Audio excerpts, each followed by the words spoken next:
Et bonjour à toutes et à tous. Aujourd'hui, je fais une vidéo en rentrant dans ma NBB après la première journée à Borum où j'ai fait donc le main event. Donc Borum, le Borum Challenge.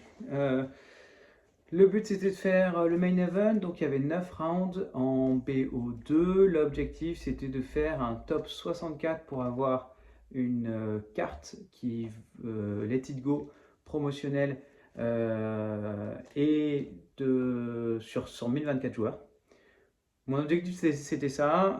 Si vraiment on pouvait rêver, je rêvais d'un top 32 pour faire ce qu'on appelle le jour 2, c'est-à-dire pour continuer mon tournoi dimanche.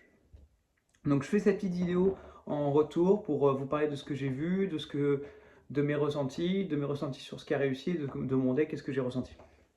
J'ai commencé le tournoi donc ce matin, moi je jouais violet-rouge aujourd'hui. J'ai commencé le tournoi contre un vert-gris. Donc le Bucky Discard, sur lequel je pense que je ferai une vidéo la semaine prochaine. J'ai fait une égalité. Pour moi, c'est un mauvais match-up. J'étais plutôt content de faire une égalité, mais surtout que je commence ma journée avec un joueur qui commence, donc il gagne le toss, il choisit de commencer à jouer, et il fait mulligan à 7. Donc dans ma tête, c'est plutôt une bonne nouvelle. Et finalement, il fait quand même la sortie parfaite avec double Bucky et un alter des Blow, alors qu'il a mulligan à 7 et j'arrive quand même à gagner. Donc j'étais très content. Ça m'a donné des ailes, on va dire. Et la deuxième partie, il fait la même chose. Il mulligan aussi à 7. Soit c'est moi qui commence et il me refait la même sortie alors qu'il a mulligan à 7. Donc mon adversaire, très chanceux. Donc finalement, la deuxième, par contre, j'arrive pas à la gagner. Donc on fait égalité. C'est à peu près normal. C'est un score que j'estime correct contre un vert-gris, puisque c'est un mauvais match-up pour moi qui jouais violet-rouge. Deuxième partie, j'ai joué contre un autre violet-rouge. C'est un match-up que j'apprécie beaucoup, le miroir, parce que c'est un match-up qui se joue beaucoup au talent, à l'expérience de jeu, et qui est un match-up compliqué. Et qui prend la tête. C'est un match-up où les joueurs peuvent vraiment faire des erreurs qui leur coûtent la partie. Et donc en général, pour moi qui traîne énormément violet-rouge et que c'est un de mes decks de cœur, je suis plutôt content de les croiser parce que ça me donne vraiment mes chances de gagner contre des joueurs peut-être un petit peu moins bons et ou qui ont un peu moins d'expérience. Donc je gagne et je sens que la personne en face fait notamment quelques petites erreurs, ce qui me permet de gagner ma deuxième round. Donc je suis en une victoire, une égalité. Pour atteindre mon objectif, j'estimais qu'il fallait faire 41 points. Et donc quand on fait une victoire, c'est 7 points. Quand on fait une égalité, c'est 3 points. Quand on fait une défaite, c'est 0 points. Donc pour faire 41 points, je visais un 5 victoires, je crois. Ça faisait 35. 5 victoires, 3 égalités. 5 victoires, 3 égalités, c'était vraiment bien. Déjà 5 victoires, 3 égalités et 2 défaites, je crois que j'étais content. Ça faisait 5 x 7, 35, plus 3 égalités, 3 x 3, 9. Donc ça faisait 44 points, c'était trop bien. 5 victoires, 2 égalités, ça faisait 41, j'étais plutôt content déjà. Donc là, je commence avec une victoire et une égalité, c'est correct. J'aurais préféré, c'est correct. Enfin, en round 3, je tombe contre un bleu-gris. Un bleu-gris, normalement, c'est un match-up qui est pour moi, c'est pas non plus gratuit, mais normalement, c'est un match-up que je suis censé gagner. Et je fais une égalité. Et je suis très triste parce que c'était très difficile. Ça s'est joué un peu sur de la chance, parce que c'est des match-ups qui se jouent un peu sur de la chance sur les sœurs Eve bleues. Et donc, du coup, j'étais un peu triste. Mais bon, au moins, c'était pas une défaite. Quatrième round, je retombe contre un bleu-gris. Et là, je me dis, bon, allez, faut en gagner une, un bleu contre un bleu-gris. Et cette fois encore, c'est une égalité. La partie où il commence, il fait un ce rêve bleu qui joue et qui ne chante pas, et finalement il me défausse 3 soyez prêtes, que j'avais top deck les uns après les autres. Donc j'étais très triste. C'était pareil, ça se joue à des cartes de chance. C'est assez compliqué pour moi. Là je suis un peu triste parce que j'ai fait égalité contre 2 bons match-up. Donc ça me rend un peu triste, mais au moins j'ai toujours pas perdu. Enfin, cinquième partie, je tombe contre un violet-rouge, donc pareil, je suis plutôt content. Mais la partie où il commence est trop dur. C'est-à-dire que c'est un joueur qui a un niveau correct. Je vois pas qu'il fait d'erreur. Et la partie où il commence, j'arrive pas à la gagner. La partie où je commence, je lui roule dessus. Donc encore une égalité. Et donc là, mes espoirs, on va dire, se limitent très vite parce que à ce stade-là du tournoi, il faut vraiment que je fasse quasiment que des wins, quoi. C'est pour atteindre mes objectifs. Ensuite, en sixième round, je tombe contre un vert gris, qui est mon pire match-up. À ce moment-là, je n'ai croisé aucun bleu-rouge qui est mon meilleur match-up de très très loin. Donc je suis un peu triste. Et donc vert-gris, mon pire match-up. Et finalement, j'arrive à la win, les deux parties. Donc je suis très très content de gagner contre un vert-gris. Ça me fait vraiment plaisir. Je regagne un peu espoir. Et j'espère surtout croiser des bleus-rouges, quoi. Ça me fait vraiment plaisir.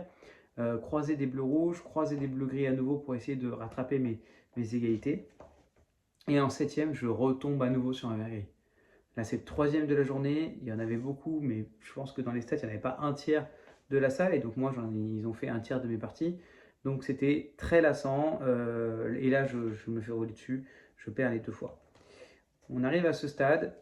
Mes objectifs sont envolés à cause de la défaite. Quoi qu'il arrive, je pourrais, même si je gagne les deux derniers rounds, je ne peux plus gagner assez de points. Et donc, je décide de regarder combien j'ai de points. J'ai 20. À ce moment-là, j'ai 26 points. Et ils ont annoncé qu'ils donnaient on va dire des prix, c'est-à-dire en fait ils donnent ce qu'ils ont appelé des points de side event. Donc ils donnent des points aux joueurs s'ils ont atteint 30 points pendant leur tournoi. Ces points-là qu'on peut gagner nous permettent d'acheter des cartes promotionnelles, etc. Donc on en veut le plus possible. Et c'est ce que je vais essayer de farmer les 2 jours suivants. Et donc du coup, moi, mon objectif maintenant, on va dire pour rattraper mon tournoi un peu tristouné, c'est d'avoir 30 points. Et en fait, pour avoir 30 points en les 2 dernières parties qui restent, il suffit de faire égalité, égalité. Donc, je vais proposer à mes adversaires de split, de faire une égalité intentionnelle pour qu'on puisse avoir les points assurément et qu'on ne prenne pas le risque de ne pas avoir 30 points pendant notre gros tournoi et donc de ne pas gagner facilement des cartes promotionnelles. J'arrive devant quelqu'un, on me propose un split, il est d'accord avec moi, on fait une égalité intentionnelle, donc on gagne 3 points chacun, on passe tous les deux à 29 points. Il jouait bleu-rouge, j'en croisais enfin un, on a fait une partie pour le fun, je lui ai roulé dessus. C'est bleu-rouge, c'est vraiment trop bien pour moi. Donc j'en croise un, mais en fait j'en croise un à ma 8e partie quand mon tournoi est déjà terminé. Donc super. Et ensuite, pareil, j'arrive à la dernière table, je repropose à nouveau une égalité intentionnelle pour passer à 32 points. Mon adversaire accepte. À ce moment-là, j'ai eu des problèmes personnels et des appels, et donc j'ai pas pu même pas voir son deck. C'était très stressant pour moi. La fin de tournoi a été compliquée et ces problèmes personnels m'ont vraiment déstabilisé grandement. Donc j'ai quitté un peu le tournoi pendant ce moment-là. Et donc j'avais mes 30 points, j'avais 32 points, donc j'avais un peu rattrapé mon tournoi. Au moins j'avais gagné les points nécessaires pour avoir des bonus pour les promo cartes que je vous expliquerai sûrement en fin de week-end. Voilà mon tournoi. Mon choix de violet-rouge était, je pense, un bon choix. J'étais un peu triste de croiser beaucoup de vert-gris par rapport à la répartition. J'ai eu l'impression que le deck le plus représenté c'était bleu-gris. Il y en avait vraiment beaucoup. Et il y en avait beaucoup répartis sur tout le tournoi. J'ai eu l'impression qu'il y avait pas beaucoup de bleu-gris et que ceux qui avaient ont souvent win. Donc pour moi, les bleu-gris sont une couleur qui a perf, c'est-à-dire qu'il n'y en avait pas beaucoup dans le tournoi et on en a souvent retrouvé dans les hautes tables. Pour moi, vert-gris et violet-rouge sont des couleurs qui ont sous-perf, c'est-à-dire que c'est des couleurs qui étaient très représentées. Il y avait beaucoup de joueurs en vert-gris, il y avait pas mal de joueurs en violet-rouge, sauf que vert-gris, il n'y a pas beaucoup de joueurs qui ont réussi à faire de très bons scores. Il y en a bien sûr, mais du coup, globalement, il y avait beaucoup de vert-gris dans les tables du milieu et dans les tables avec des scores moyens. Donc là où moi je les ai croisés. Et violet rouge, il y avait vraiment des gens qui ont joué violet rouge qui se sont fait rouler dessus parce que c'est un deck compliqué et que quand on ne joue pas très bien, c'est très difficile de gagner le tournoi, de faire des bons scores avec violet rouge. Donc violet rouge et vert gris, on se rappelle sous perf. Bleu gris est un deck qui, je pense, en avait beaucoup, il y en avait partout.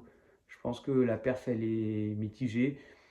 Pour les autres, qui ont apporté d'autres decks un peu plus originaux, notamment Silsong, notamment vert-violet, notamment, il y avait quoi d'autre que j'ai vu? J'ai vu des Mufasa. Il y avait de tout, mais après, c'était tellement un peu sous-représenté que c'est un peu plus difficile, comme ça, avec des yeux pendant le tournoi, de savoir qu'est-ce qui a perf et qu'est-ce qui n'a pas perf. Voilà, pour demain, donc il y a un autre main event, donc moi j'y participerai pas. Moi demain je ferai des side events, donc je vous raconterai ça sûrement demain soir, ou peut-être même je ferai une vidéo dans la journée. Demain matin je commence par un scellé. S'il y en a qui regardent la vidéo et qui ne savent pas quoi choisir, je vous conseille d'éviter de toute façon en BO2 d'éviter les bleus-gris et les jaunes-gris, parce que si vous briquez, c'est mentalement très difficile.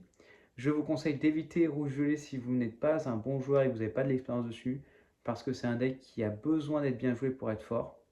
Vert-gris, c'est pas exceptionnel. Vert-gris, l'avantage c'est que c'est stable, quoi. Vous allez gagner des games, vous allez auto-gagner des games, donc ça peut être un deck correct. Bleu-rouge, c'est un deck qui est très safe, qui est très stable, et qui a fait des bonnes performances parce qu'il n'y a pas tant que ça il y a des violets rouges, mais un peu comme si vous les esquivez, vous pouvez vraiment faire des tops gratuits. Ce serait pour moi violet rouge si vous le savez le maîtriser, bleu rouge ou vert gris. C'est mes conseils. Voilà. Vous en faites ce que vous voulez. C'est vraiment, je n'ai pas la science infuse. J'ai croisé pas mal de gens de teams différentes. J'ai croisé des teams comme Inkless, où il y avait beaucoup de joueurs qui jouaient bleu-rouge ou violet-rouge. J'ai croisé des teams comme Savior, j'ai pas demandé les listes, mais il y avait qui jouaient bleu-rouge, j'en suis sûr et certain. Donc bleu-rouge a été représenté alors qu'on ne s'y attendait pas tant que ça, et plutôt par des bons joueurs. Et donc parce que c'est des bons joueurs qui l'ont représenté, qui l'ont choisi en connaissance de cause, ça a perf. C'est-à-dire qu'en fait, ça se trouve, vu que le deck est pas populaire, il n'y a vraiment que les bons joueurs qui l'ont ramené. Voilà, voilà. Je vais me reposer un peu. Je dis merci aux gens qui m'ont salué aujourd'hui. Ça me fait vraiment plaisir quand des gens viennent me voir, me rappellent leur pseudo, me disent qu'ils regardent mes vidéos, etc. Donc vraiment, ça me fait de plus en plus plaisir de faire ces vidéos-là, que ce soit les tutos, que ce soit les retours de tournois. Donc n'hésitez pas sincèrement à aimer, à liker, à vous abonner et à partager. Ça commence à me... Ça rattrape. Franchement, ça aide beaucoup de se concentrer là-dessus, de se dire bah au moins le tournoi, j'ai fait ça aussi, j'ai fait ma petite vidéo, je suis content, ça aide beaucoup. Donc je suis vraiment, vraiment content de faire ça et ça m'aide bien, ça me rend un peu plus joyeux. Et voilà, voilà. Je crois que c'est tout. Je réfléchis. Bon, bah, allez, petit rapport sur Borum. La ville est pas si moche que ça. Plein de gens m'ont dit que c'était nul. L'event était extrêmement bien organisé. Les judges, toujours des parfaits. J'ai croisé que des gens extrêmement gentils. À la fin de mon tournoi, j'ai quand même fait un event avec ce qu'ils ont appelé de un booster, enfin de deux boosters. C'est tu achètes deux boosters et tu fais ton deck avec deux boosters. C'était rigolo, j'ai gagné quelques points comme ça, quelques points pour le prize wall. Et voilà. Bon allez, je vous souhaite une bonne continuation. À la prochaine. Demain, je ferai peut-être une vidéo sur mon second jour. Ciao!